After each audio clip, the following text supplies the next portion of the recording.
Hey, Sully, it's so good to see you today. Happy Monday. Happy Monday.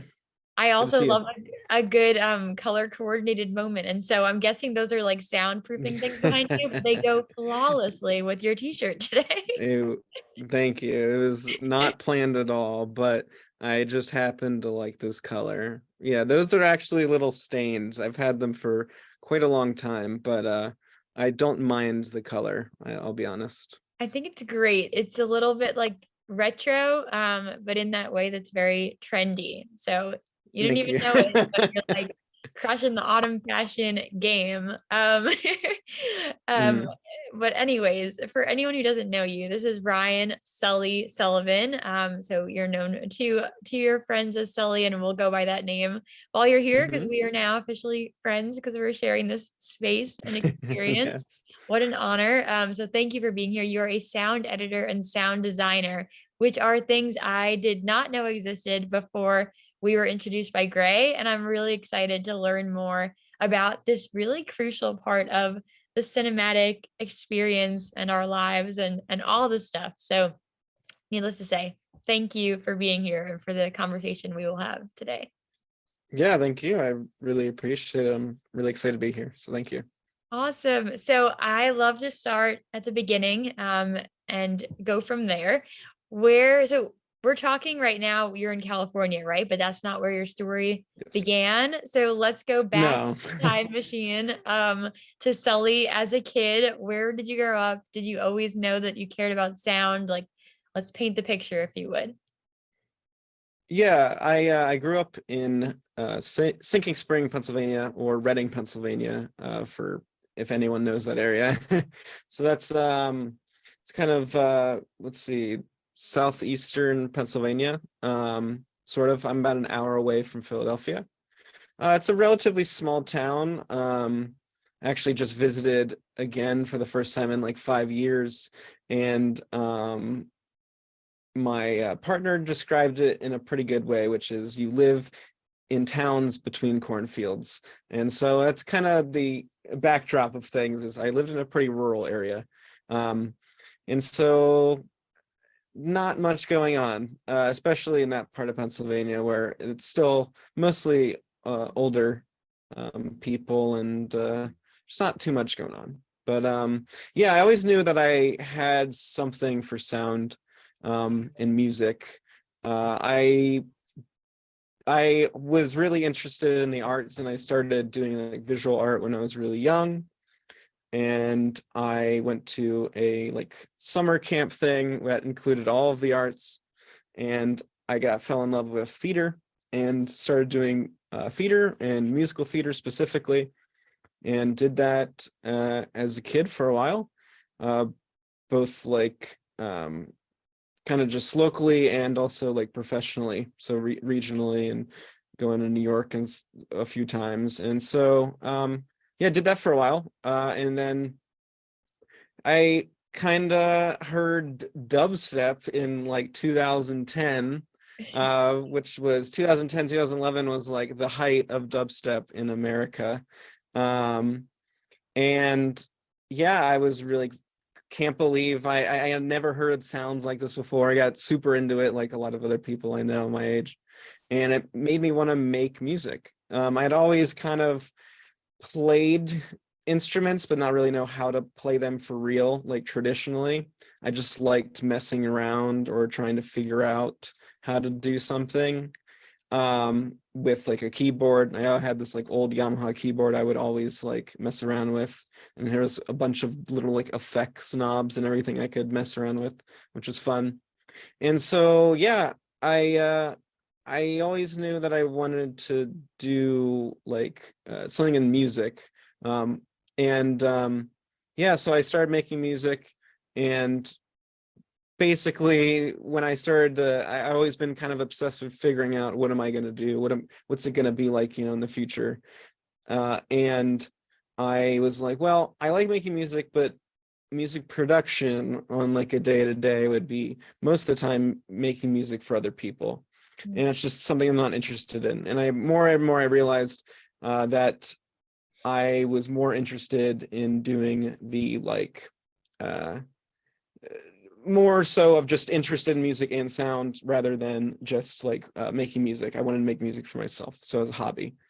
Yeah, and so at 15, I knew kind of what sound design was, and at 15, I was playing around with some sound effects and like some kick drums and so on, in my like DAW, which is a digital audio workstation, and I put on some reverb and all these little tricks and things and effects, and kind of realized, wow, I'm super fascinated by how you can make a sound like so many different things. And yeah, and so at 15, I kind of knew that's what I wanted to be, a sound designer. And so from then I started doing live theater sound design, moved away from the stage to kind of the behind the scenes, and started to do a lot of live theater sound, and started working on like a little redesign of it's actually a Pixar short called Day and Night that I worked on for a little bit. And yeah, so that's kind of in the rest of high school. I knew what I wanted to do, and just did a lot of media, like football games and stuff, and we had a bunch of other stuff we did, and just wanted to do a lot of sound. And yeah, went to school, Savannah College of Art and Design, for sound design, and now I'm here in Burbank, California. So yeah. Yes, what a beautiful story, and very cool that you can describe it so succinctly. I know that there were so many details, behind the scenes of getting from each of those steps to the other, but you've made it Yeah. that is digestible for the rest of us who weren't there, and I appreciate that. I think it's so cool too how dubstep was like the thing that opened the doors for you, right? Like that's Yeah. amazing, and I'm curious about what about dubstep made that possible? Was it just how different it was? Was it, um, I just would love to hear more about that. Yeah, yeah. I think it really, honestly, it was just truly like something I've come to realize now. It's like I just was fascinated by hearing sounds that I had never heard before. I didn't know at the time what different types of synthesis now. So wavetable synthesis and so on, that they were using granular synthesis that they were using, and like I had no idea what this was, and I was hearing sounds that I had never really heard before. And I had always been fascinated by electronic music. Electronic music has always been kind of like a through line. And yeah, I think it really was just hearing sounds that I didn't expect or ever hear before. And some of the movies that have inspired me so much sonically are ones where there's sounds where I've literally said, I have never heard that before, or I've never seen that before. Or like, that's just so interesting. How did they make that sound? And sometimes it's really simple. Sometimes it's just a tiger roar that's been stretched out, or it's a, elephant roar that you've never really heard before, because whoever hears like an elephant roar, so Right. yeah. That's so cool. I'm thinking of, I don't know why, but it's reminding me of like, I don't know. I think when we were growing up, there was such a narrow scope of what was an appropriate like extracurricular activity, right? Like you did Yeah. soccer, or you did piano, or you did, any other insert suburban American thing here. Yeah. But I feel like in recent years, maybe, I mean, I don't have kids, I don't actually know, but I think there was some push to make, those extracurriculars more fluid and more natural to whatever was cool in that space. And it sounds like sound, you can have the same ingredients. You can have a lion's roar that's always existed since there's been lions, but you get to play with it in a new way.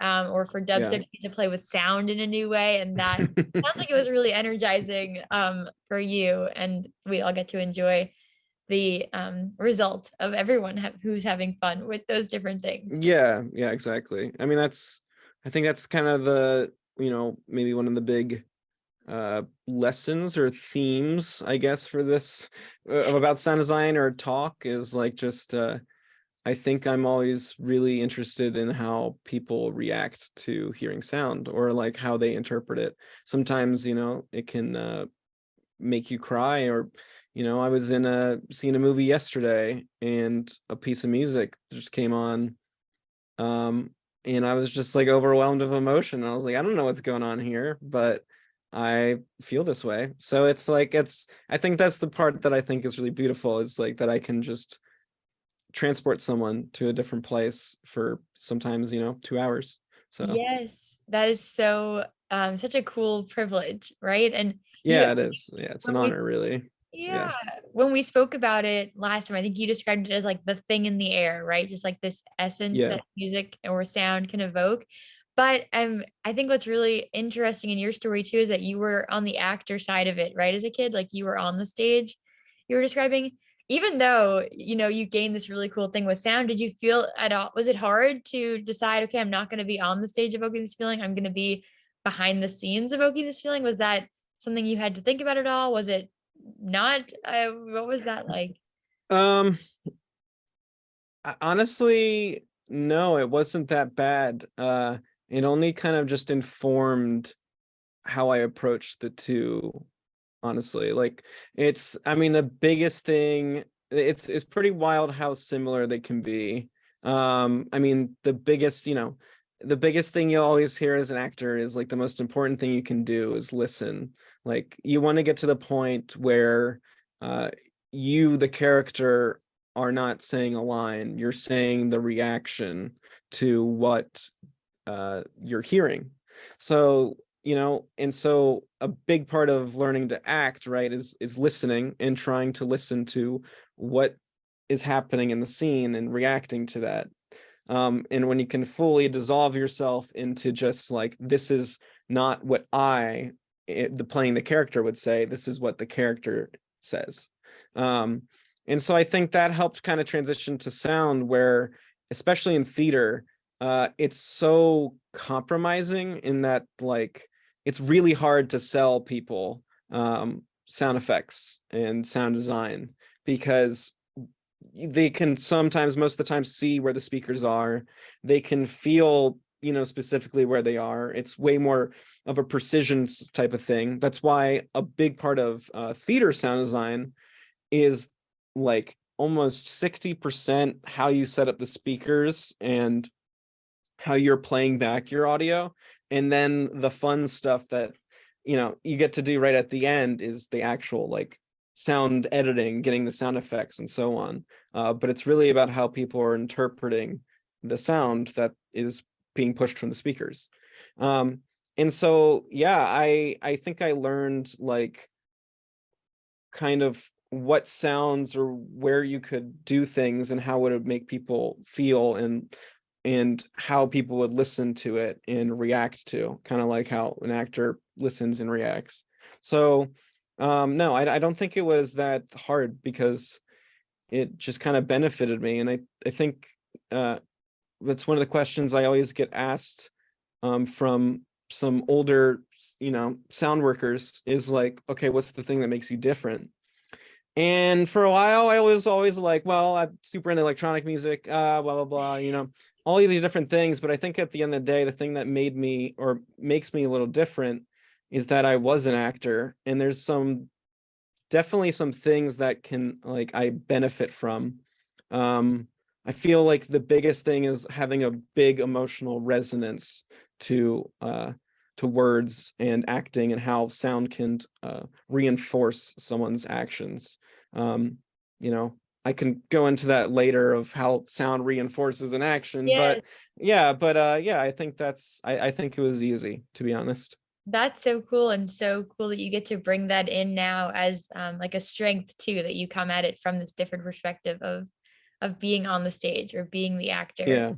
And so I love that. Thank you for sharing Thank it. you. You so first you had this step of, okay, sound is where I want to show up in this space of creativity and making film or what, or making whatever for people to consume. It sounded like from when we were getting to know each other, you then kind of had to narrow down, where do I want to do sound, right? On stages or in film sets or in gaming. And I'd love to hear a little bit more about that next leg of your journey and what that was like. Yeah, so I really, when I was in high school, I was like, well, I was in a lot of ways worried that, it's gonna be really hard to get a job doing sound design. I mean, It is a big privilege at the end of the day to do any sort of art and design career. Um, and that's why I feel like it takes a lot of passion and a lot of commitment and sometimes a lot of weekends to do that. And whether that's positive or negative, it does attract really passionate people. Um, and so I was always worried that I wasn't gonna be able to do theater sound design or game sound design or whatever. So I tried to broaden my interests. Um, and I went into SCAD specifically because they have so many different majors that I could just like do sound for. And so I wanted to try everything. So I kind of went in thinking that I would do game sound design, video game sound design, because I love video games and I loved the way that games could use sound. But yeah, so I did theater sound design at college. I did game sound design at college. I did film sound design at college. I did ad sound design, animation sound design, really everything. And I've just found that sound in film was the most interesting to me, and also in like the one that had the most amount of like not research but like thought behind it so far. I was always really interested by uh there's an avant-garde composer in the 20th century. His name is John Cage. And I had always been a huge kind of fan of John Cage, so much so that I have a kind of a visual piece on my arm that he Well, did. But yeah, so his entire idea, right, was that music is sound and sound is music, that everything you hear is music. Even he's probably the most famous for doing 433, which is a composition where the it's complete silence for 4 minutes and 33 seconds. So what we'll do is they'll have a full orchestra or a full pianist sit down, and they will push open the where the man, I'm can't believe I'm forgetting the name. Basically the piano cover, yeah. put its hands down, and then to start the piece, you close the piano cover and you sit there for 4 minutes, 33 seconds. And his whole entire idea was that you are not listening to silence, you're listening to all of the things that are happening within 4 minutes and 33 seconds. So people shuffling, people coughing, all these different things, and that itself is the piece. And that was his way of trying to say, like, we should break down the walls of what is music, because all sound is music. And that really inspired me. And that's kind of still something I think to the day is probably like the core tenet that I still believe. And yeah, so I was so interested how that played on to film and the relationship between sound and music, sound and music to film, and music to film, and so on. And I had just found that the process to doing sound for film was the one I was interested in the most and the one I liked doing the most. And I started to realize that at the end of the day, it's really not about the product you do, but the process, because when you're doing this every day, it's the process, and the product might come out, multiple months from now, or it might never come out. I've done films that have just never come out. But as long as you're, doing your process the same or exploring your art, like, it's always going to be beneficial to you, even if it's like the worst film in the world. So yeah, I just found that film and sound, I just thought the relationship there was the most interesting to me. Oh, And that's so yeah. cool. And that 4 minute, 33-second thing, I'm gonna have to YouTube if we see like recordings It's of cool. audiences reacting to it, because that's like, it reminds me of there's some sort of thing where you like look in someone's eyes for even just like a minute without speaking, and it's like electric. And I imagine that Hmm. being in that audience with all these people, like, what the heck is going on, is a weird bonding exercise too. Yeah, it is. It's funny. It's funny to, because you'll see some YouTube videos and stuff. and you'll see people, some people are like sitting there just calmly, some people have their eyes closed, some people are like looking around and like Right. laughing, and it's like, it's great. I'm like, that's great. Like, you're getting the same level of reactions you would out of people if you had done a great, uh composition, like a great kind of, full score and everything. It's just so cool. The So other one I'd recommend for, just for people is John Cage's Water Walk. And that also is a good kind of example of his kind of ideas. And it's cool. You should definitely see that. It's very Water Walk. good. So yeah. Yes. Okay, thank you. We've good little extra stuff to explore and learn about. And you talked about the process specifically being what um kind of influenced your path Mhm. into more narrow scopes of sound making. What about the process is different in film versus on stage for live performances, things like that? Yeah, no worries. So really, to put it like, I guess to put it like, you could talk about this forever, but to put it like simply, for film, you always have sort of the what the beginning of the end is. And you can see at the beginning of the end of the film, you can see at the start of the film. In games, it's not really like that. Games, you're taking individual sounds and you make them, you design them, and then you put them into context, instead of sound for film, where you are always putting the sound in the film to context. I know this sound will play in what comes after. While the sounds in games are like, okay, we have this underground cave. We're gonna need a sound of bats, sound of, cave falling, blah blah blah. Maybe there's a puzzle inside the cave, so we need these puzzle sounds. And you go off then and you have, the animations of what's going on, or you just have like what the background looks like, and then you make the sound to that, and then you'll put them inside the game engine. So it's a little bit more technical, because then you have to get into the technical sound design for games, which is, okay, I have the sound, but where is the sound located in the space? How are you going to hear it? Like, if you go into this room, do you hear it anymore? It's just a different process. And one that is really cool to do, because you can then just focus individually on sound objects, on like what a sound is, and how do you make the sound effective. But it's just not the one that I was the most drawn to. It's more technical than I was used to. And then so live theater, it's really, as I mentioned, it's like mostly designing the speaker system and the sound system, where the mics will go, if they're on people, where the speakers will go, how the speakers are going to play certain things. And then really about just triggering them. And you have there's many different processes you can do to trigger these sounds, but you make the sounds, you go off and make the sounds, and then you bring them into the theater, and then you'll play them back on the system. And sometimes if you have a really big theater, you want the audience to hear a gunshot on stage, but for the people all the way in the back, you want them to hear it at the exact same time.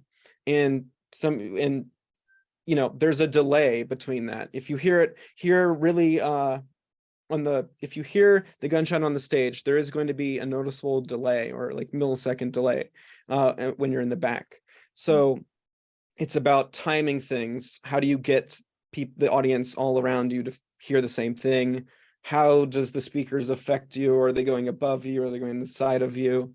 And then just honestly, when it comes to showtime, just pressing spacebar to hear all of the sounds play, or where things are going, and then just mixing the microphones, where the sound effects are coming through.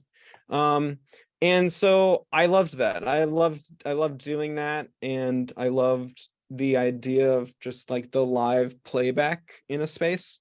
In the fact that with theater, it's never the same. I love that, like, there's always going to be intricacies. While film, there's, the way we mix it in the theater, you're going to hear it, hopefully, once you're at home or once you're in the theater. And so, yeah, and so there was a natural bridge to go from theater to film, because it's the same sort of idea of playback in space and so on.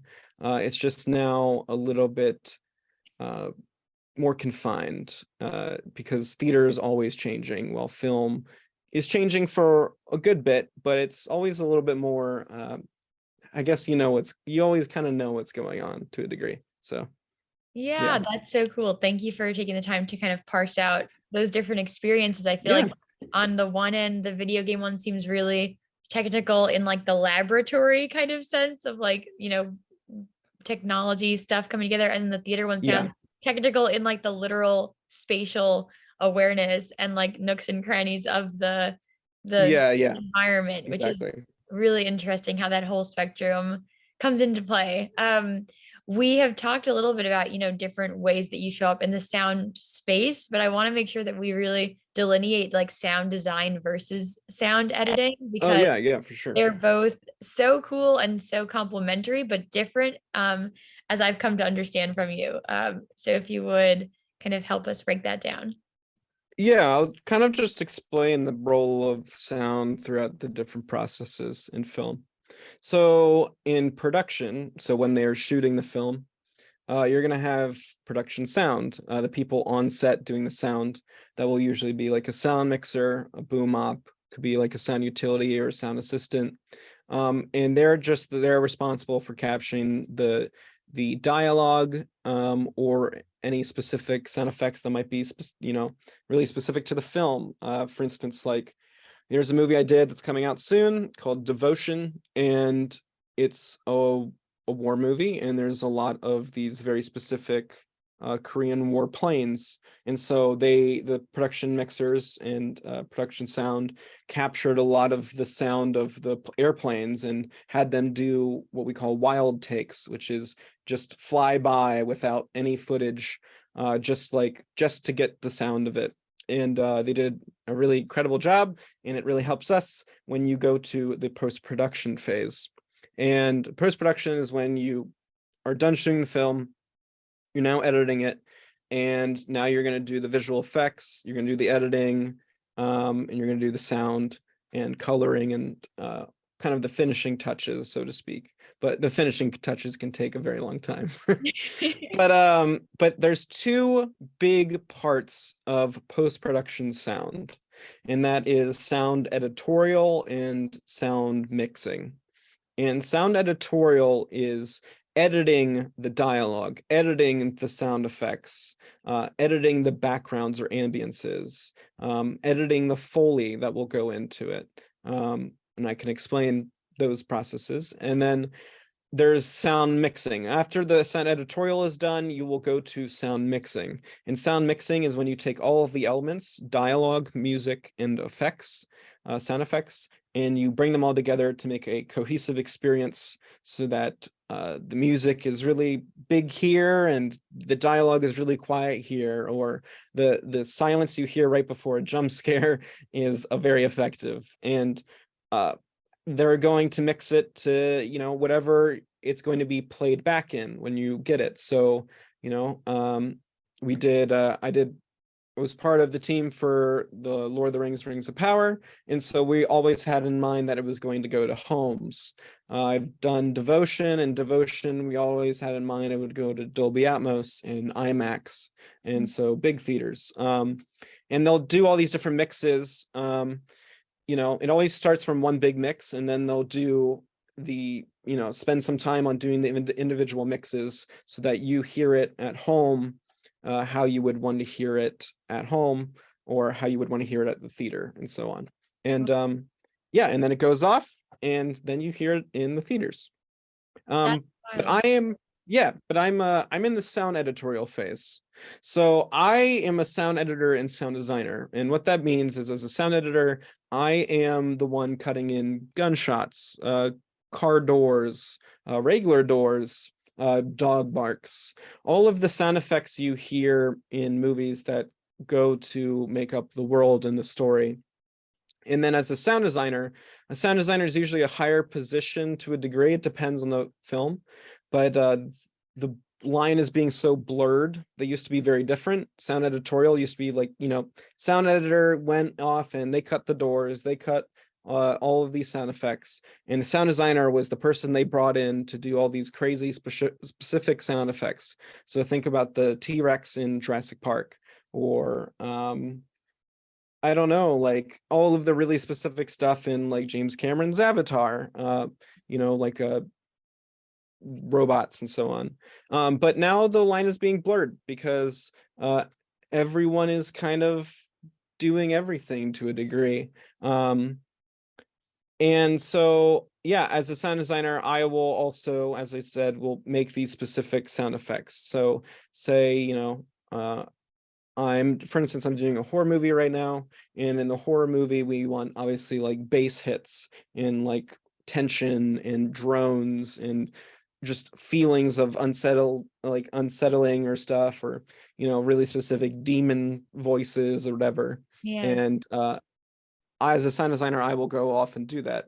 But yeah, so that's kind of what I do on the kind of day to day. I also do mixing as well, and sometimes composition and so on. But on the day to day, I'm mostly a union sound editor and sound designer. So yeah. Oh my goodness. It's so complex as I hear it, but also I feel like I Yeah. could possibly go to a party and share what those things are now, and I couldn't have done it before. So this is progress. I Yeah, appreciate. it's good party Um, trick. Yeah. so I know, as I've gotten to know you, you've talked about like seeking films out that you can be fully invested in. I remember Mhm. even just moments ago, you were explaining how in film, the role of sound is a bit more maybe like structured, or what to expect. I'm not putting the right words to it necessarily, but at the same time, it seems like there's some uniqueness that you are intentional about, like making sure you're working on a film that you believe in or that is exciting for you in some way. Like, correct me where I'm wrong, but also if you would flesh out like what it means to for you to you chose to work on Devotion, or the horror film that you're currently working on and things like that. Yeah, so to be honest, like sometimes it's like it's a 50-50 to a degree. Sometimes it's exactly like it's like you're seeking the specific thing out, and sometimes it's people that you've worked with or whatever that are like, hey, I've got this movie and would really like your help on it and stuff like that. And so yeah, and I guess honestly it's more important, I think, about the people rather than like the projects, because the projects sometimes it's a real like roll of the dice of what you do. Like for instance, I'm working on a horror movie, but I'm not a horror movie fan at all. So but I like working on them. Like for instance, I'm like watching the movie down, and I have my sound really really low because I get scared. So it's like, yeah, the sound guy is getting scared by the sound in the horror movies. So yeah, Gosh. so I'm it's you know not always my first choice, I guess, when that comes. But uh I don't think I really have, like, there's definitely genres and stuff I love, and there's directors I love, there's films I love, of course. But I'm really interested in the idea of just trying to do it all, in terms of genre and like directors. um I just love the idea that I can go from like a big war film or like, drama film, to then, you know, a romantic comedy that turns to be a huge action film, or like, a horror movie that goes into uh another weird horror movie, or, um all these different types of films, and you start to learn what about them may have like quirks and their own specific things, and what you like and what you don't like. Yeah, I think I've always really liked the variety of things. I don't think I'm ever going to be a person that's going to be known for doing a specific type of film. Um, I love science fiction deeply. I love drama. I love heist films so much. I love thriller films. Those are ones I just like, genres that no matter what it is, I'll always eat it up. But I think I'm looking forward to the days in which that does happen, not trying to always seek them out. Yeah, and so I'm more interested in working with specific people and helping people out, even if it's not a film that I'm at first really about. I think it's about staying open to all these different perspectives and like films so that you can figure out how you would interpret it. Um, and yeah, I would say the like yeah, I'm more gravitated toward people rather than a project. Yes, I think that's so fun and practical because the people Yeah, that we're working with, right? They're the humans yeah, that we are alongside, regardless of what the content area is. And I think that's so cool when you anchor yourself to a craft or a group of people rather than the content. You do have this chance for really special diversity in the projects that you touch, it sounds like, yeah, which yeah. keeps it interesting. It does. It Um, definitely does. I would love to hear more about some of the standout projects to date for you. Are there some movies or shorter form things that have been especially meaningful for you to work on, maybe because of the team or because of the content or something totally different? Yeah. I mean, it's just there's so many so many projects, but the one I kind of mentioned earlier, Devotion, that's coming out. Uh I think, I mean, that's one means a lot just because one, it's definitely a film that I've always type of film I've always wanted to do. It's a like serious war drama, and I Mm. always really like that. And it's also a period piece, so it's like perfect because I love period pieces and I love like war dramas. Um, and so that was really amazing work on it. And I think what two that made it special was that like uh one of the supervisors is a good friend of mine and my mentor, Matt Yoakum. And it was honestly just me and him for a lot of it. We have a lot of other people like kind of help out, dialogue, and the other supervisor, Will Files. um but really it was me, mostly like me and Matt for a while. And just, you know he had a lot of trust in me, I had a lot of trust in him. And it was just cool to go from working on like, a 4-hour director's cut to eventually what would be the film that you're going to see in theaters. And so I was there from the start, and I think you grow a real affinity to what you're working on when you're there from the start, or when you're on it for longer, because you need to digest it both as a worker and as a watcher.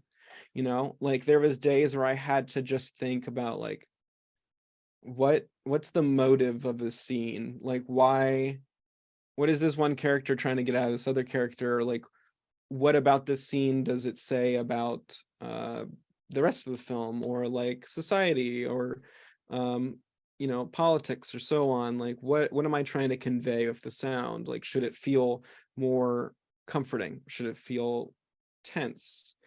Sometimes like putting a clock in the background and having it just like a little bit louder than you would think Uh, can really throw people off. um and yeah, um I think that one means a lot to me. There was another film I did that's going around in festivals right now. It's a uh very surrealistic film. It's called Wolver's Stain, and I did most of all of the sound design. I had help from a few friends throughout the way, but it was started at the like beginning of the pandemic, and I think ended, boy, I think it went on for like, I think it was like a year and a half of just, yeah, of sound editing, sound design, mixing it, and doing the dialogue editing. and it was cool because I got to really be one-on-one with the director, and like the amount of notes we had, I think we eventually got to like, version 20s of like specific mixes and so on. We just Wow. both agreed that like, let's you know let's not make something fast and rushed. Like, you know I'm cool if you're cool, if we spend a lot of time on this. And I think it worked out really well, and I tried to do a lot of really crazy surround sound stuff. My one teacher always kind of said to me that like, he loves surround sound, but he wants more of the surround sound to be utilized. He wants things to be pulled off screen instead of like, dialogue always being in the middle, in the center channel, or like most of your stuff in the left and right. How about it be all around you? And so with that mix, with that movie, I tried to do exactly that, which was like, at any point does things just come around you, and like, I mean, with purpose, but trying to just see how far I could push people's like, uh tolerance for things coming around you or coming behind you or so on. Oh my Yeah. gosh, that's so cool. I can't wait to try to notice that more the next time I watch a film or something, right? Like, are they taking advantage of the surround sound, or is it all right in front of me and Yeah. they're missing this opportunity? I'm gonna have to pay closer attention. So I'm excited for that. It was really cool also to hear you describe the intentionality of like, what needs to be happening in this space for us to buy into what the dialogue is saying, or like what are the characters feeling, and how does I think one of the examples you've used before is like, how does the door closing convey the feeling that they're having? Are those thoughts things that you're starting to come up with when it's still just a script in front of you, or are you brought in later in the process when it is after it's already been filmed? Like, that's thing where I'm still not super clear. Yeah, it really depends on the project, but I would say almost like 90% of the time you're coming in after film's been shot, and they're either have the first cut or the director's cut, or they just stopped filming and now they're starting on like the assembly of everything, of seeing what they have and what they don't. And most of the time I come in when, when most of the film is edited, whether it's the first pass or whatever. We're coming in really like, yeah, when you have a full film to work on and it's been edited and it's had that time. And we'll just start doing the sound, and sometimes if it's a bigger film, they'll have audience previews to gauge how a certain cut of a film works, and see how people feel about it and what they need to take out or what they need to add, or how something could maybe be expanded upon. Just judging people's reactions to the work. And yeah, sometimes on indie stuff you don't have that luxury at all. So it's a lot of just like, yeah, just starting from, here's the cut, and we're going till the end, and you're not going to really know how people feel about it until it's released. Yeah. So but sorry, I forgot your question. What was it again? No, it's just and you've already been answering it perfectly. Just trying to understand, where in that timeline the sound editor gets to come in and All start right, having yeah. those big ideas of how is the sound going to convey the big message here. And so thank you. Yeah, no worries. Yeah. So you kind of teased at it a little bit before, but you're part of like the labor union, right? In your Yeah. craft. And I remember Hotel Transylvania 4 was one of the films you worked on, and that was Yeah, possible through the union. And that's a great film series. I'm a big fan. Not spooky, a little spooky maybe, but not a little scary. spooky. No, not But scary. so fun. And I'm not so familiar with how unions work or what that means. I'd love to hear more from your perspective of what it means to be in this profession and part of a union and all that stuff. Yeah, I'm a big fan. um yeah, so like, most of the film industry works as, well, most of the major motion pictures, so any majors, so we were say like the Warner Brothers, Sony, Universal, um what other, like, it sometimes depends on it really sometimes depends on the streaming service. But most of Netflix, most of Prime, Amazon Prime, Hulu, and so on, Disney.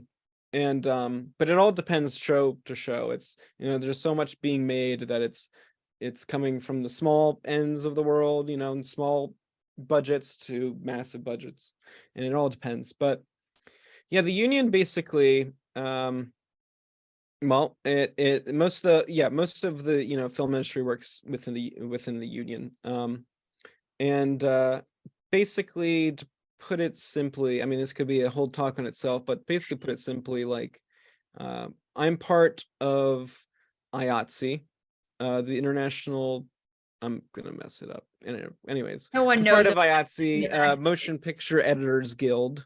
And within Motion Picture Editors Guild, which is Local 700 here out in Los Angeles, I am a sound editor classification, which means that I can do sound editing on union shows. And union shows are basically just projects that have agreed to the union, terms, whether that's paying people a minimum this per week, a minimum of, like, you're gonna have these days off, you know, pension, and health plan, and what else? Like, this is overtime, and this is how many how many days you can work in a row, or how many hours you can work before you need to take a break, and so on.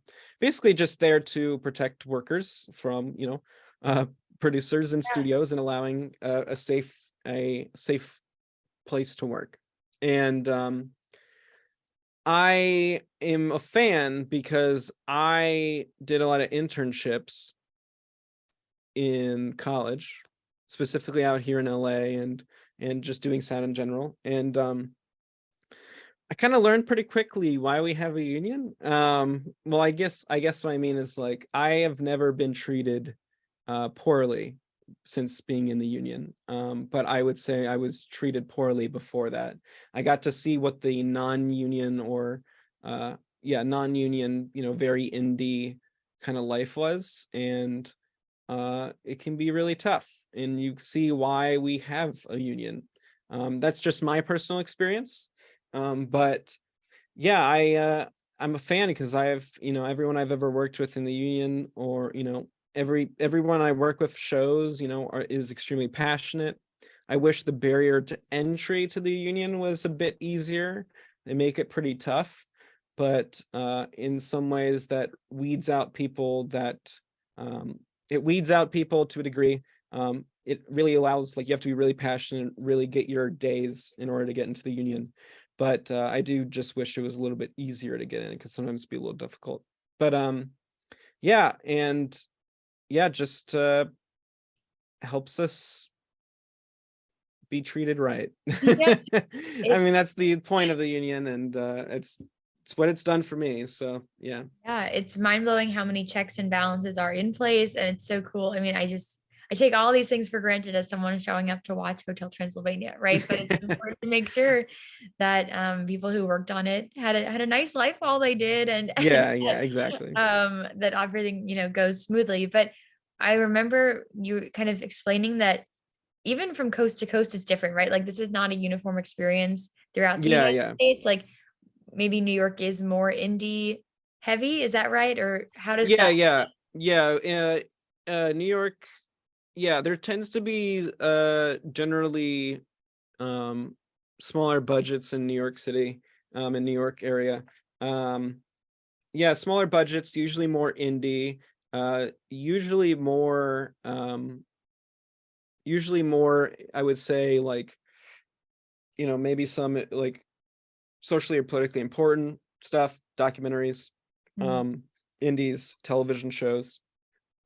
A lot of that happens, in New York. Not saying that they don't have big films. I mean, there's giant films that get made in New York all the time. There's giant films that get made out here in LA, and there's also the smallest of indies that get made out here in LA, and the smallest of documentaries that get made out here. They all, films are being made every place, but the big hubs I would say are Los Angeles and New York. And I would say generally, I have never really worked in New York, so I could not speak for this really well, but just from talking to people I know that do live in New York, I could be completely wrong, but they generally have less time than we do out here. As I said, the budgets tend to be a little bit smaller out in New York. They don't have the space that we do out here in LA. So sometimes, in the mix stages and where you work is smaller. But that could, also it could be completely wrong. But yeah, I would say the balance there is that kind of the major stuff like blockbusters and so on is getting done here in Los Angeles. But there's like a good handful that happens per year in New York as well. But they tend to be more indie heavy. A24 stuff and Participate Media, uh, Annapurna Films and so on. Yeah, they do a lot of New York stuff. Yeah. And so that's just really cool for people to know about where their things are coming from and how it's working. But for you personally, it sounds like a lot of your stuff is in this commercial arena of like big Mhm. films. And at the same time, you do make music for yourself, right? Or for friends. How do you Yeah. find balance in pursuing things that you have ideas about separately or being part of these bigger teams? Yeah, I like to think that I live a pretty good life of getting the best of both worlds. I was always really passionate about trying to do films that were going to be like important, like ethically or socially or politically or anyway. Like I was always really wanted that, or like art films. And I'm happy that I can still do that because I have my own like business. And so while I'm doing these big studio movies, I can also do kind of these smaller art films because, it's a great time to work on indies and art films and so on, but they don't always pay the bills like you need them to.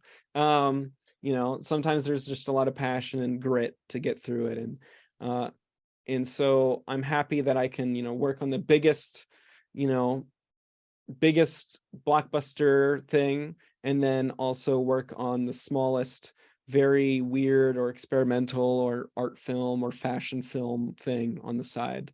And yeah, I do make music as well. It's just kind of like my hobby. I would think it's like when I'm thinking about what hobby do I have, it's making music. And it's one of those things where it's like, is it still a hobby if it's basically what I'm doing every day? So it's still related to sound to a degree. It is, it is music, it is sound. So but yeah, I get, that's more my personal thing, I would say, much more of like a outlet, so to speak. But yeah, I'm just happy to live this life where I can like do the big stuff and then also do like the really weird little stuff that will go to, you know, French French film festivals and so on that I've never heard of, and people will be like, "Yeah, that's cool, that's cool," and then I'll, go see a movie in the movie theaters that I did as well, and it's cool. I like that I can live both those kind of lives. Yeah, and I'm sure, I mean, there's crossover like learnings from both or just, things Yeah, to be excited about. And um, what a great way to have your pulse on the full spectrum of the yeah, world yeah, of things that are going to be on screens, big and small, and in the middle. I think what stands out and what's really, important about how you pursue this profession is that you do. I think it seems like you try to have fun, right? Or you try to pursue things that matter to you in some way. And as we are abstracting back out and getting closer to wrapping up, I'd love to hear why that matters. What keeps inspiring and motivating you to spend your hobbying time and your for pay time in this world of sound and creative things? yeah. Honestly, like I think what inspires me the most is really just it always comes back to what I hope these things do for people, which is like if I can make someone cry, laugh, have fun, think about something, um or just have a good sleepover with their friends. Like that's a meaningful experience. And I have to realize too, it's like, why am I so attracted to film? Why like how has film played an important part in my life? And like I grew up watching so many, you know, films that are influential to me. I grew up when I did Rings of Power. It was a dream come true because I am a huge Lord of the Rings fan, and I grew up watching Lord of the Rings all the time. And so it's kind of this nice full circle where I watch something that someone made that they might not realize how much they inspire someone. Um, and that person, me grew up and was like, yeah, I want to do this. And now the cycle will get repeated, where hopefully I can inspire someone else. Or, you know, when I went to go see Damien Chazelle's First Man, which is like probably the biggest like sonic inspiration that I can think of in like recent years. Uh, I was like blown away, and every few months I go back to it.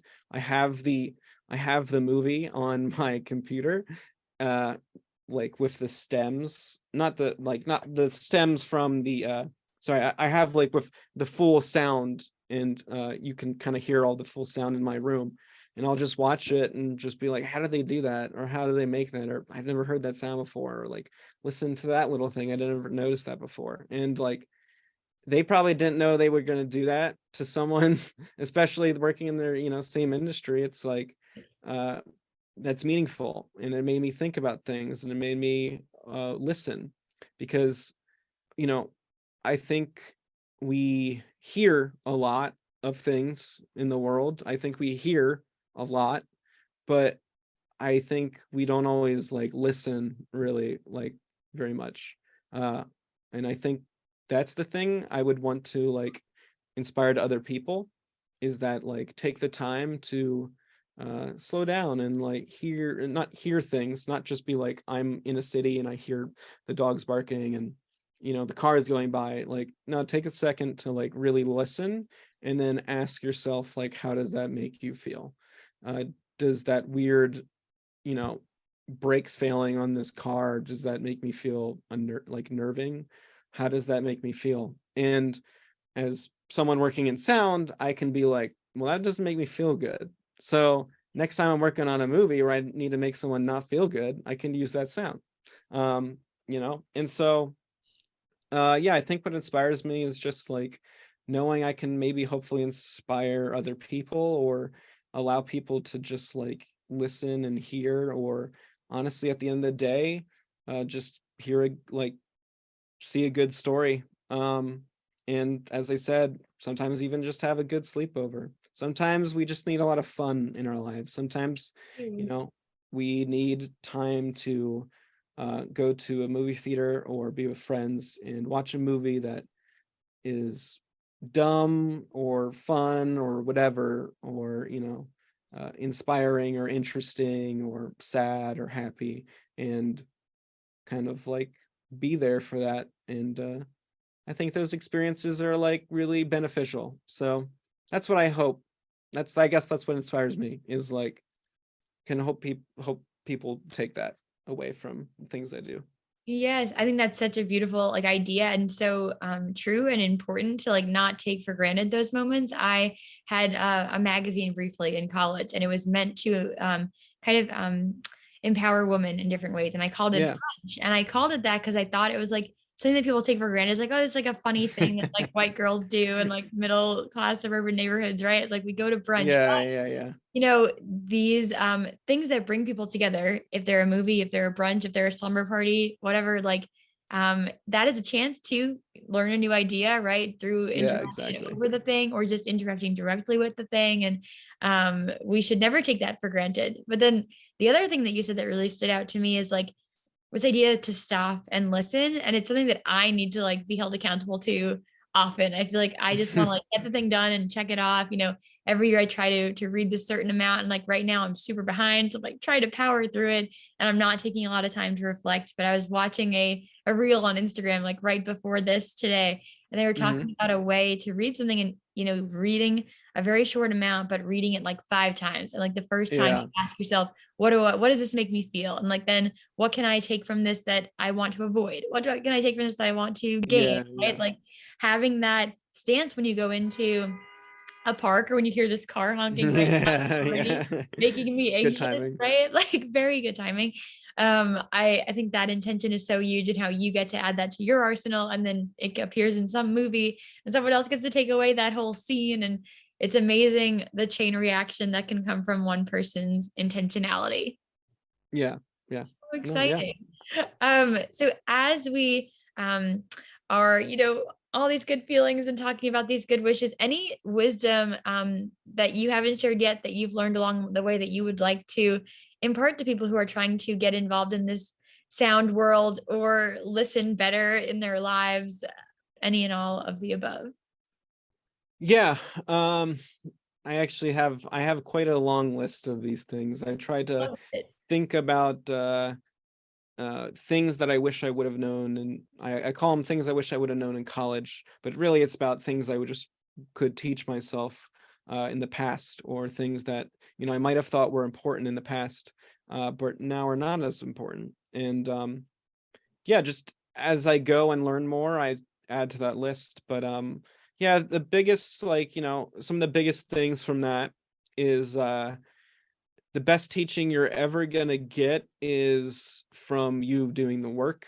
Not, you can watch endless amounts of YouTube videos and watch a teacher and professor give you instruction.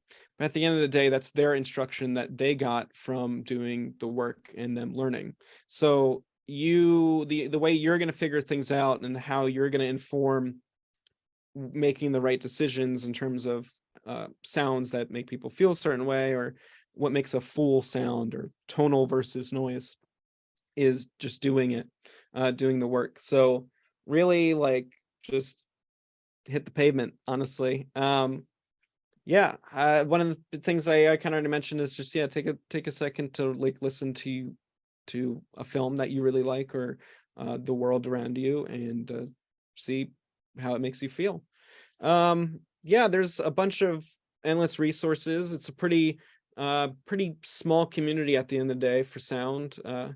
A Sound Effect is a website, and they have a blog that's really amazing. Pro Sound Effects has a YouTube channel and like a blog that that is really good. And actually, my good friend and mentor Matt Yoakum that I mentioned, he does like tutorials and stuff on Pro Sound Effects that are really good, where it's just him just working. And when I was in high school, that's what I was trying to search for. You can find endless amount of like featurettes for movies, but sometimes all you need is just to see someone doing the boring stuff and just working and seeing how they go about it. But yeah, as I said, the community's small, so one person will know everyone else, sort of thing. And mentors are really everything. So just hit the pavement and reach out to people and show that you're passionate, and I really do think it's all going to work out then. Yes, I love that and appreciate you sharing it. I think it is an important lesson for people who want to go into any craft or any profession or anything. So very good wisdom for us all to be listening thoughtfully to. Finally, here, what do you want people to leave knowing about you and your work, Sully? And what are you really looking forward to, either tonight or in the big scheme of things, or related to your work or not related to your work? Hmm. Um, well, I really do think that everyone should start. I mean, like, I guess I'm carrying the word down, so to speak. But yeah, like, all sound is music, and all music is sound. Trying to sort of think about the world in that way, and trying to expand your uh, interpretation of things. I think it helped me in terms of contextualizing things. And if you do sound, you'll start to realize that they really are exactly the same thing. We're still using rhythm and tone and noise, and builds and drops, and it's really all one and the same. So yeah, just starting to think that sound, just normal sound every day, is just music, and when you hear it, it's just like a composition or something. That sounds really ridiculous and I sort of love that. pretentious, but yeah, but it's I think it's a good thing to like almost destigmatize yourself, that music is this and it has to be this, and sound is this and it has to be this. Trying to break down the barriers a little bit, I think, can help. um yeah, sound is emotion and information, and just thinking of like cool I love quips. that. Yes, uh Listen to Damien Chazelle's First Man. It's really good. I always tell people that. Or Ford versus Ferrari, or I don't know, most recently the Batman. They all sound really good. Yeah, and I don't know. I think I'm looking forward to seeing how people like the films that I was very honored to work on, and I hope you enjoy them. So thank you. So Devotion is the one, or is it out already, or we need to, which yeah, am so I checking out? Devotion is coming out November 23rd, and Okay. it should be in theaters. Yeah. Go Oh, see it in a big old IMAX theater if you want. So lovely. And I'm very excited to go into the work week and the noises of Manhattan, like thinking about how they are music and they're teaching yeah, yeah, people, and it's gonna help a lot, I think, with stress yeah. management. I appreciate that. Hopefully. The least, Yeah. Sully, it's been so cool to hear a bit more about your story and the work that you do and what it enables for all of us out here enjoying the stuff that comes from Hollywood. So thank you so much for your time today and all the stuff you're doing. And I really look forward to sharing a bit of your story with some new folks. Wonderful. Yeah, thank you. I really appreciate it. I'm really honored and lucky to have been on this. So thank you. Yeah. Thank